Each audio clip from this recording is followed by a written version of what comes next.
Welcome, innovators, business owners, entrepreneurs, technology experts, academia, government R&D communities, and other members of the North Carolina innovation ecosystem.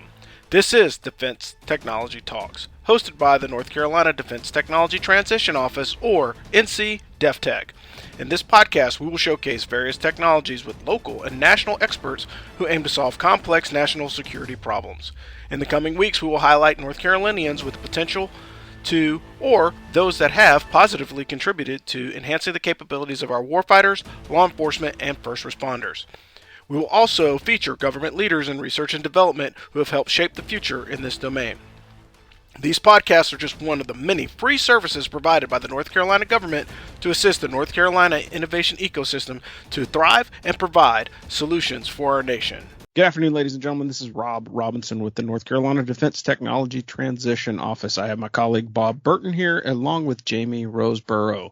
And we are going to be talking really quickly about Secmation and their recent win. One of the things that we talk about all the time, and Bob always brings it up, is we are winning in North Carolina. So if you are a small business in North Carolina, here's your chance to hear from somebody who actually has won, and at the very least, kind of find out some of the ins and outs of what they did to be successful, but also to give you some encouragement, because again, it could be discouraging trying to work into the government and break into that threshold, which always tends to be a royal pain to cross over the valley of death. There's a reason why they call it that, but there are people in the state that have been successful. So without further ado, we'll pass it over to Jamie. If you wouldn't mind, just tell us about your company, tell us about your technology, and then tell us about your win.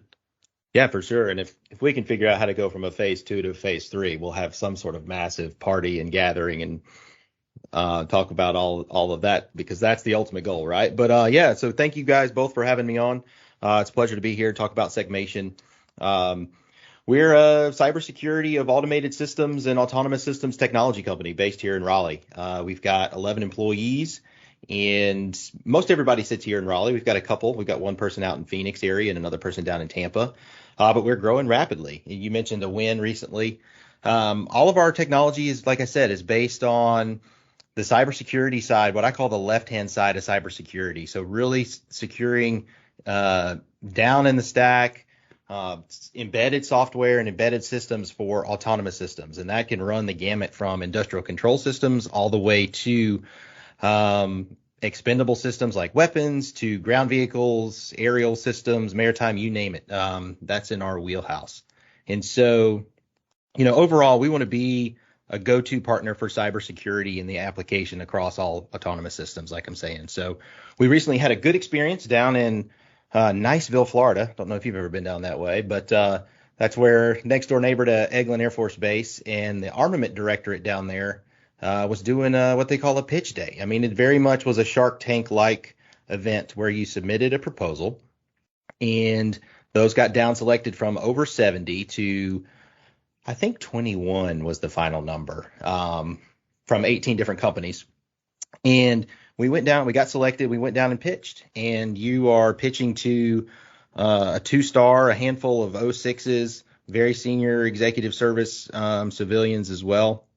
And you are convincing them that you have the technology to meet the needs and critical areas of technology development that they are looking at for all things weapons and missile development over the next 2, 3 to 5 year cycle. So this is a direct to phase 2 SBIR, and it's actually bringing together 2 of our existing technologies in other SBIR phase 2 projects, one for Missile Defense Agency and another one for AFRL.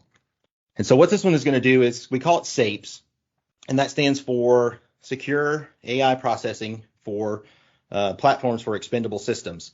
And that is taking things and trying to close that last mile with digital engineering and digital twinning to take things from simulation in a software environment and onto hardware and out to the field as quickly as possible. So it's using a feedback loop from on the AI and the ML side of the house to keep continuously feeding back the algorithm development that's going on within simulation, but also putting it into future weapon systems with different scenarios, with different types of automated targeting recognition, that world of next gen seeker technology. Yeah, and I can see that application, particularly down at Eglin Air Force Base. I was actually stationed outside of Eglin at 6th RTB, so we got shut down for many bombing operations. So the Army training is considered the interstitial area. So if you ever hear that by the Air Force talking, that just means dirt that planes don't fly over. So yeah, but I think that's super compelling because, again, what you guys are doing is cutting edge. And the ability to use, something as computer vision to identify a target, to refine the actual, refine the impact of that munition. And one of the things that we've dealt with over the last few years of war, particularly the last 20, is being able to properly identify targets and the ability to maintain, proper target identification when employing munitions against that target. So having the ability to enhance that with computer vision, particularly in the cockpit, is a huge aspect of what's going on.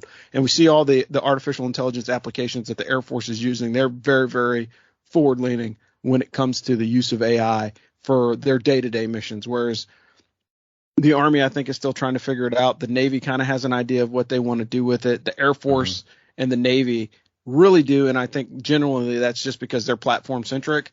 And so because I have the Carrier Strike Group or a fighter jet, those platforms are more conducive to being able to launch, whatever type of AI system against that. But I legitimately think that what you guys are doing is huge, and having the ability to have a North Carolina company win something that big is very, very important. And again, like the phase 2 to phase 3, like we were talking about earlier, that's kind of a sticky wicket when it comes to defense applications, because you have to find that commercial market or that commercial use for that.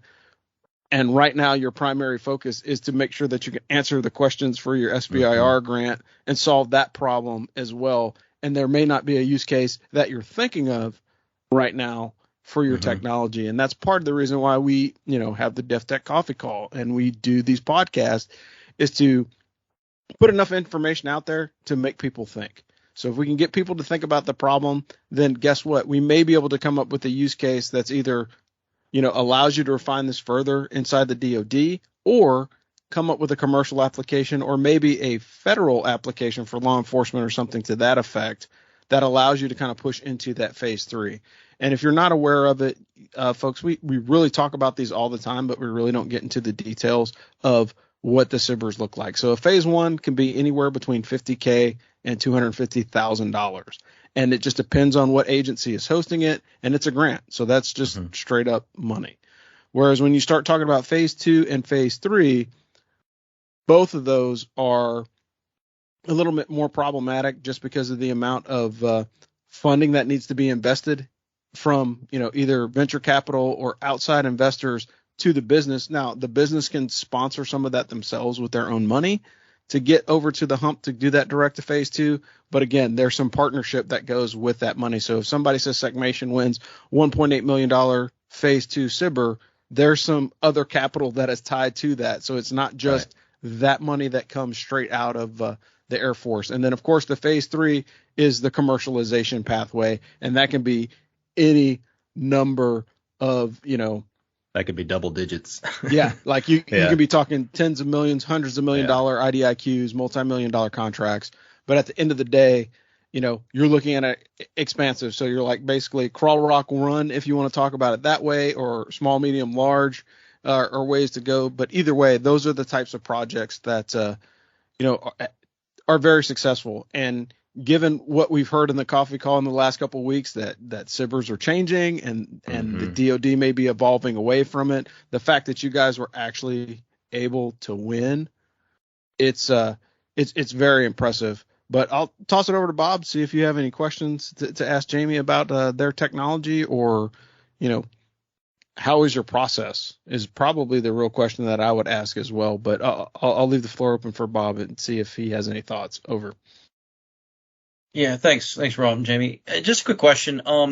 You got companies, hesitant, it seems, to even apply for a phase 1 SBIR for that basic and applied research, basically to prove that concept. What would you tell a company that has a concept, hasn't submitted for a phase 1, but yet there's an open topic for a phase 2. Should they go for it, or should they kind of wade in the shallow end, so to speak, on the phase 1, be all efforts in, or should they go for that open topic phase 2? What are some thoughts there?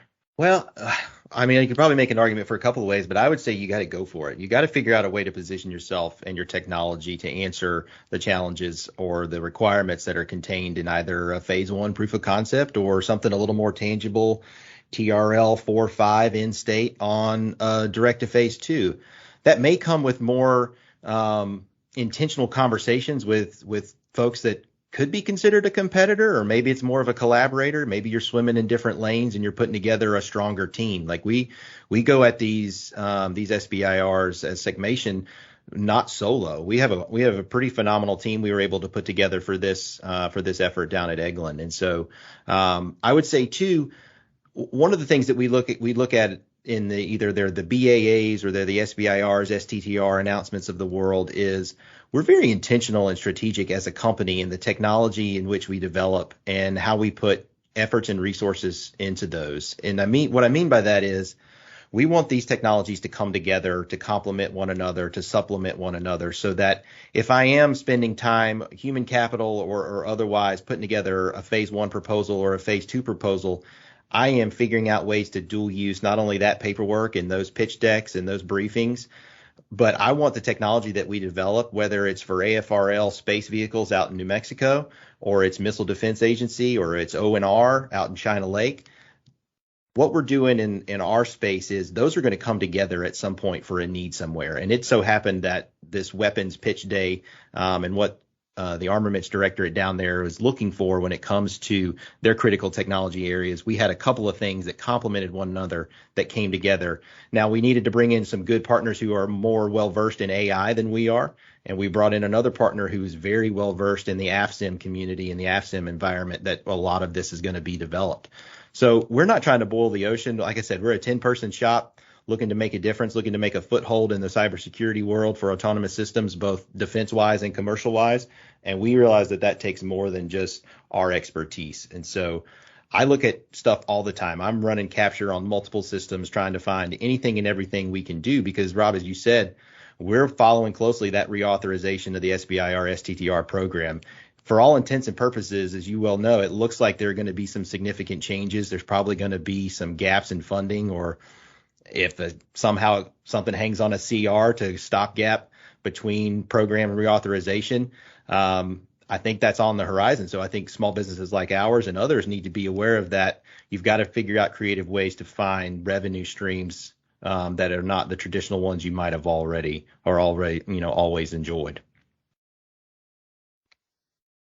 Yeah, great answer and a great question, Bob. And again, it goes back to what we talk about. It takes a collective effort. So it's not just Secmation by themselves. They actually have partners and teaming agreements and everything else.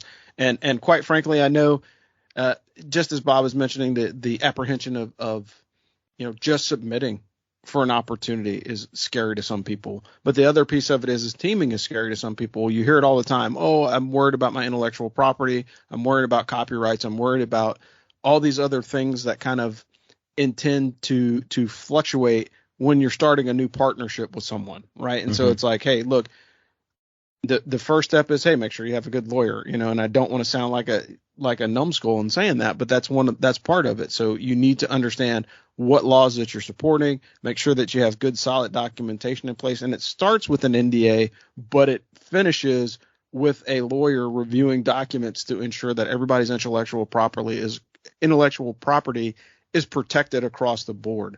Yeah. And those discussions are critical as part of teaming, right? So if you can have those discussions up front and early, like you guys have done, we've built a collaborative organization that allows us to utilize more than one person versus the company that's like, oh, I need to do this. Let me just start grabbing AI companies to do this. And they're unvetted. You don't know where they're because there's just as many software development labs that have American faces, but some of their resources are overseas. And there's nothing wrong with that if you're in a commercial space. But if you're trying to do business with the Department of Defense, that kind of changes the calculus and switches some of the overhead of where it's supposed to go. So I really can appreciate your comments about that. And again, like we always say, like this is one of those things that Bob and I harp on all the time. This is quick and fast and in a hurry. And it's not really that fast, but we really want to make sure that people understand that we